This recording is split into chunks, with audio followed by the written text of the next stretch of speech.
Hey friends, it's Shirley Bovshow with Home and Family, and we all know as it gets warm we want to be outdoors, but those pesky mosquitoes, what can you do about it? Well, we know that the first arm is you need to wear pants, long sleeves, and use a really great repellent. I want to introduce you to another protective layer, and that's a beautiful mosquito garden. Not a garden that attracts mosquitoes, but a garden that repels mosquitoes. Now, you may be wondering, how is that possible? How does a plant repel mosquitoes? Well, simply if you understand this.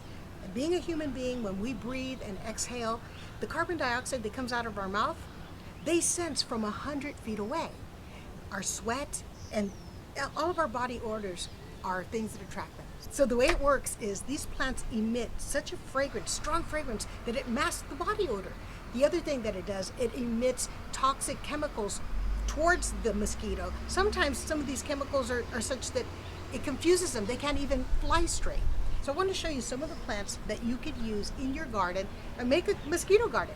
This one is a Mexican marigold, or tagetes. Marigolds are dynamic in the garden. Not only do they repel mosquitoes, but there's some compound in their roots that repels a lot of other insects. Then there's catnip. Catnip has a great oil, essential oil, that studies have shown is as strong as DEET, which is a synthetic chemical. Another one you want in your garden is basil. Basil is really fragrant, and whether it be cinnamon basil or hairy basil, any type of basil, this is something that we may love, but mosquitoes cannot stand the smell of. I've got a lot of other herbs here, including peppermint and all types of lemon thyme and anything that's called lemon something. Lavender too.